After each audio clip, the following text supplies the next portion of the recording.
네, 장기표입니다. 이 절대 권력은 절대 부패한다는 말이 있습니다. 영국의 정치학자 액턴경의 한 말인데, 이거는 가히 정말 진리로 받아들여지고 있습니다. 우리나라에서도 이게 꼭 맞아왔고, 특히 문재인 정권 들어서도 마찬가지입니다. 지금 문재인 정권은 이 집권 초기에 아주 이 부정부패를 없애겠다고 하면서 특히 고위공직자 재척 사유 5가지를 제시, 예를 들면 탈세, 병력 기피, 또 위장 전입 등 5가지를 제시했다가 또 나중에는 또 음주운전 이래가지고 7가지도 제시하고 그랬지만, 이 정권은 그러면서 지난 정권에 대해서 이 적폐청산이라는 이름으로 지난 정권을 엄청나게 핍박해 왔습니다. 근데 이 정권은 어떠느냐? 이 정권은 지난 정권보다 몇 배 더 심하게 생겼습니다. 지금 이 권력, 이제 이 문재인 정권의 임기가 약 한 1년 5개월 정도 남았는데 이미 지금 터져 나오고 있습니다. 지금 이 라임 사태, 옵티머스 사태는 바로 이러한 것의 한 반증입니다. 또 여기다가 본래 이 문재인 대통령은 이 불법 선거로 당선된 사람입니다. 드루킹 사건은 말하자면 여론을 조작하는, 즉 댓글, 또 좋아요, 이게 무려 8,800만 건이었습니다. 8,800만 건. 유권자, 그러니까 한 사람당 평균 유권자가 한 3천만 명 정도 되니까 3배에 해당되는 그런 엄청난 말하자면 댓글을 조작해가지고 당선됐습니다. 사실 이 정권의 정통성 자체에 문제가 있습니다. 근데 그걸 지금 계속 깔아뭉개가지고 김경수 경남도지사가 1심에서 징역 2년 실형을 선고받았고, 또 2심에서도 일부 무죄가 있었지만 그대로 인정돼가지고 실형을 선고받고도 지금 구속은 지금 집행되지 않은 그런 상황입니다. 또 여기다가 이 정권은 하여튼 이 부정선거 전문가들이라고 할 수 있습니다. 부정선거. 이 울산시장 선거, 이 청와대가 총동원돼 가지고 이 부정선거를 치렀다는 거 이미 다 알고 있습니다. 이 부정선거와 관련해서 무려 13명이 기소되어 있고, 또 임종석 당시 비서실장과 또 다른 또 중요 비서관도 지금 조사를 받아야 되는데, 선거 이후에 조사한다 해놔놓고 아직도 지금 조사가 이루어지지 않고 있습니다. 특히 울산시장 부정선거에는 대통령이라는 말이 40번 이상 나옵니다. 무슨 말이냐? 문재인 대통령이 직접 울산시장 부정선거에 개입되어 있다는 것입니다. 여기다가 어제 마침 이 탈원전 정책, 월성 원자력 발전소 1호기 폐기와 관련해서 그 폐기하기 위해서요, 경제성을 조작한 겁니다. 그러니까 비용은 많이 들고 효율성은 떨어진다. 이걸 조작한 문건을 작성했다가 그게 이제 감사가 나와가지고 그걸 밝히려고 하니까, 감사원에서 감사 나오기 바로 전날 밤 12시인가요? 11시에 산업자원부 공무원들이 들어가가지고 무려 444개의 서류를 없앴답니다. 참 파렴치한 사람들입니다. 그래가지고 그 3사람이 그저께 구속영장이 신청되었다가 어제 2사람이 구속됐습니다. 근데 이거는 그렇지 않아도 언론에서도 이렇게 보도하고 있습니다만, 이 백운규 산업자원부 장관을 비롯해서 청와대 고위공직자가 수사를 받게 돼 있고 또 처벌도 받게 돼 있습니다. 근데 여기에 문재인 대통령이 또 직접 관련되어 있습니다. 문재인 대통령이 이 담당 공무원에게 도대체 이 월성 원전 1호기는 언제 정지하느냐, 정지하기로 다 방침을 결정해 놓기 때문에 그런 말이 나오는 거죠. 도대체 왜 지금까지 도 정지하지 않고 있느냐, 이래가지고 이 백운규 장관이 부하 직원에게 정지할 만한 사유가 없다고 하니까 너 죽을래 그랬다는 거 아닙니까? 이는 명백하게 문재인 대통령이 직접 관련되어 있음을 말해주는 겁니다. 근데 지금 이 사건이 지금요, 두 사람이 지금 그 핵심 이 내용을 잘 알고 있는 국장급 또 과장급 두 사람이 구속됐으니까 이 사건이 이제 밝혀지지 않을 수 없습니다. 바로 이러한 사건을 말하자면 유야무야하게 하기 위해서 추미애 장관을 시켜서 윤석열 총장을 이렇게나 쫓아내려고 합니다. 근데 그 쫓아내기가 쉽지 않게 돼 있고, 그러나 이 징계위원회를 본래 4일날 열기로 했던 것을 10일날 여는데 쫓아내리라고 봅니다. 왜? 문재인 대통령이 직접 쫓아내야 된다고 말한 거나 마찬가지거든요. 이 며칠 전에 이 고위 공직자들은 이 부처나 집단의 이익이 아니라 공동체의 이익을 받들어야 된다고 말을 함으로써, 즉 윤석열 총장의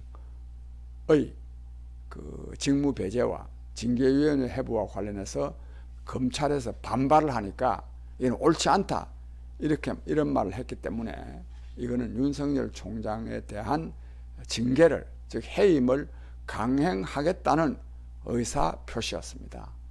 그러면서 물론 이 절차의 정당성을 철저하게 확보해야 된다 해가지고 지금 10일로 연기했고, 또 여기다가 미리 그 징계의 수위가 정해져 있는 것은 없다. 즉 징계가 꼭 이 해임은 아닐 수도 있다. 그건 정해진 거 없다. 이렇게 말을 함으로써 한편으로는 원체 지금 이게 검찰들이 반발하고 또 이 국민들이 또 여기에 분노하고 있기 때문에, 그래서 또 지지율이 일주일 사이에 무려 6.7%나 떨어지는 이런 이 민심 이반 현상 때문에 이걸 윤석열 총장을 완전히 쫓아내지는 못하고 감봉이나 이렇게 해가지고 처리할 여지가 전혀 없는 것은 아니지만, 그러나 이 정권은 쫓아낼 겁니다. 왜냐하면 쫓아내지 아니하고는 도저히 이 정권을 유지할 수 없기 때문에. 그러면 쫓아내면 유지하느냐? 쫓아내도 유지 못합니다.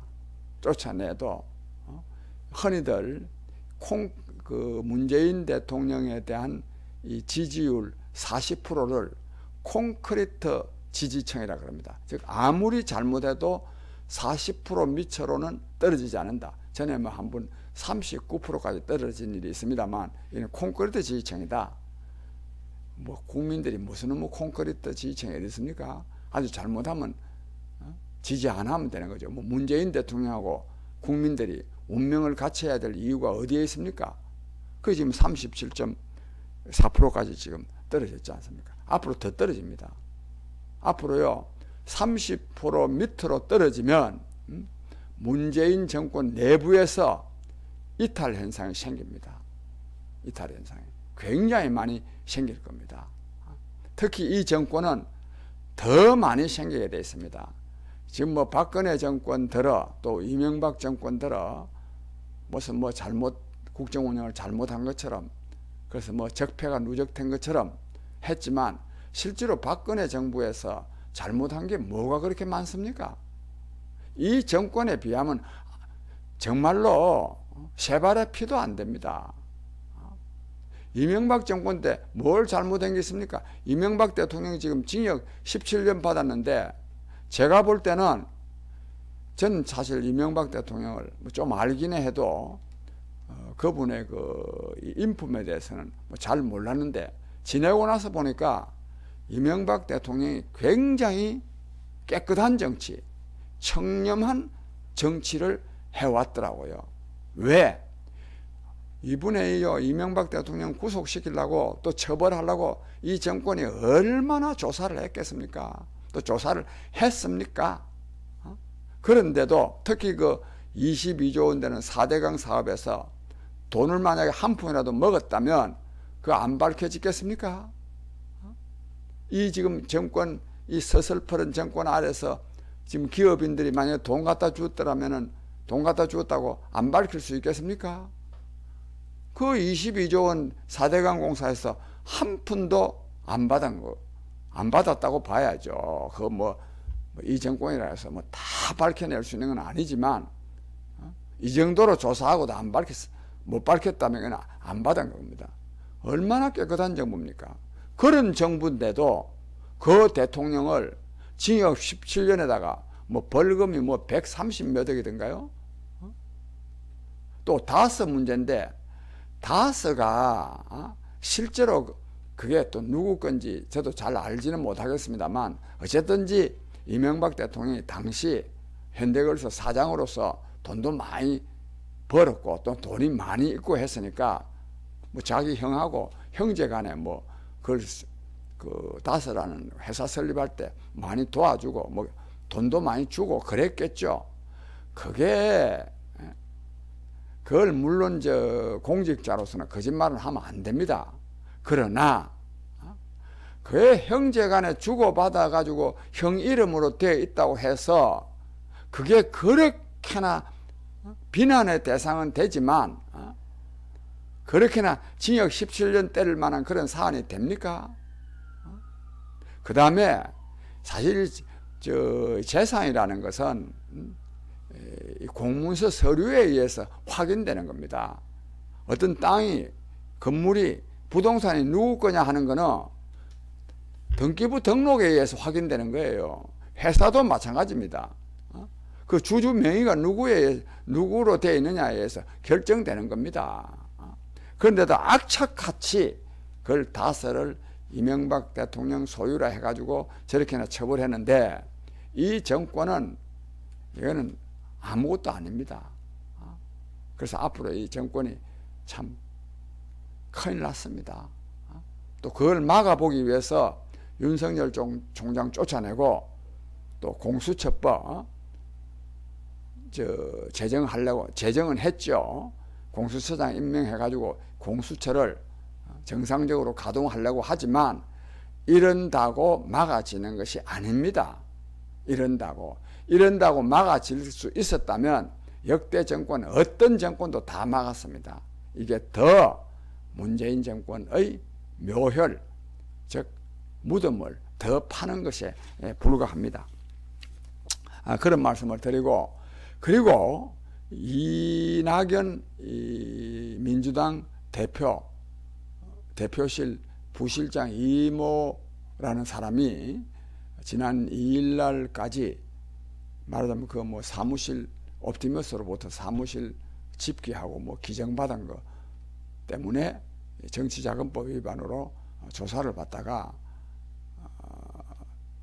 무려 하루가 지난 다음에 검찰청 군에서 시신으로 발견되는데 지금은 자살로 간주하고 있는 것 같습니다. 그 사실 검시에 그랬다면 또 모르겠는데 그 하루가 지난 다음에 그 참 죽었으니 저는 다른 경우에는 이 자살에 대해서 별로 의심을 안 하려고 하는데 이 경우에는 상당히 좀 의심스러운 대목이 없지 않아 있습니다. 그러나 그게 어쨌든지 자살을 했다고 보고 왜 했겠습니까? 단순히 사무실 넣는데 집기 좀 한 1,000만 원 상당의 집기 그거 좀 기증받은 것 때문에 자살했겠습니까? 자살 안 합니다. 이미 드러난 일에 대해서는 자살을 하지 않습니다. 자기가 엄청난 것을 말하자면 더 한 게 있는데 그거를 자백을 하려고 하니까 많은 사람들로부터 특히 이낙연 대표를 마치 배신하는 것처럼 될 것 같아서 그래서 그 자살한 거 아닙니까? 그러니까 이 사람이 자살했다는 것 자체가 또 타살도 마찬가지입니다. 이것만이 드러난 거 이것 때문이라면은 뭐 한다고 또 자살을 하고 뭐 한다고 또 타살을 합니까? 이거는 이거 위에 엄청난 말하자면 이 불법 자금을 받았기 때문에 자살을 해도 자살하고 타살이라도 그렇다고 보는 것이 이게 합리적인 것 아니겠습니까? 또 더욱이 이게 이 돈 받아가지고 자기가 썼겠습니까? 이낙연 대표와 관련이 있지. 이런 데 대해서 제대로 수사가 이루어지고 있지 않았습니다. 이 사건도요, 서울지검에서 이걸 조사를 했는데, 이 죽고 난 다음에 이런 문제에 대해서 이성윤 서울지검장이 검찰총장한테 보고도 안 했다는 거 아닙니까? 이 사람이 죽어가지고 이 죽음이 언론에 보도될 때 그때 보고를 했다는 겁니다. 그래서 이처럼 이걸 은폐하려고 하지만 은폐가 안 됩니다. 결국은 이 정권은 오래 가지 못하게 되어 있습니다. 또 특히 여기서 이낙연 씨는 이 대선 후보감 지지율에서도 폭 떨어졌습니다. 16%로 이재명 씨가 20% 많이 떨어졌고 해서 후보되기도 틀렸습니다. 이낙연 씨 정신 차려야 됩니다. 문재인 정권의 특히 문바의 앞제비 역할을 열심히 해왔는데 그런 정치 왜 합니까? 열심히 해왔는데 지금 이런 사건도 터진 데다가 또 뭐 지지율도 떨어지고 또 뭐 심지어는 어디 다른 언론에 보니까 호남 지역에서도 어떤 기업으로부터 뭐 돈 받은 것이 지금 정황이 드러났다고 하는군요. 국민 여러분, 아무쪼록 이 절대 권력은 절대 패망하게 되어 있습니다. 지금 문재인 정권이 지금 내리막길로 달리고 있습니다. 이 여론조사 지지율은 굉장히 중요합니다. 국민을 이기는 정권은 있을 수가 없습니다. 그러나 이걸 또 밀어내야 밀려납니다. 그래서 저희 국민의 소리에서는 매주 수요일 오후 3시에 광화문 경복궁역 6번 출구에서 집회를 합니다. 그 지난번에 이제 4번째 했는데 4번째 집회에서는 이 집회 유튜브 동영상으로 이걸 알렸는데 본 사람들이 굉장히 많습니다. 우리 국민의 소리에서도 생중계를 했는데 국민의 소리 유튜브에서도 생중계를 했는데 본 사람들이 전에보다 훨씬 더 늘어나고 있습니다. 특히 신의 한수에서는 무려 60만 명이 넘습니다. 60만 명이. 굉장히 많은 사람이 보고 있습니다. 이건 뭘 말하느냐? 이 문재인 정권에 대한 이 불만과 분노가 얼마나 큰가 하는 것을 말해주는 것이고, 정말로 이 광화문 집회에 나가서 문재인 정권을 끝장내는 국민투쟁을 전개했으면 하고 바라는 사람들이 굉장히 많다고 하는 것을 저는 드러내는 한 예라고 생각합니다. 국민 여러분, 다음 수요일에도 오후 3시에 광화문 경복궁역 6번 출구 앞에서 집회를 하니까 많이 나와 주시기를 바랍니다. 다음 주에는 우리가 이 연사를 계속 바꿀 겁니다. 똑같은 사람이 비슷한 말을 하면 솔직히 말해서 별로 재미도 없기 때문에 다음 주에는 이 정의를 위한 전국 교수 모임 정경모라고 있는데 정경모 대표로 있는 조성한 교수님께서 연설을 하시게 될 겁니다. 또 물론 다른 분들도 연설을 합니다. 많이 나오셔서 격려해 주시고 문재인 정권을 끝장낼 수 있도록 더 큰 규모로 발전할 수 있도록 도와주시기 바랍니다. 그리고 저희가 이 차를 좀 준비해야 되겠는데, 차도 준비해야 되고 여러 가지 준비해야 될 사항이 많이 있습니다. 후원도 좀 많이 해주시기 바랍니다. 고맙습니다.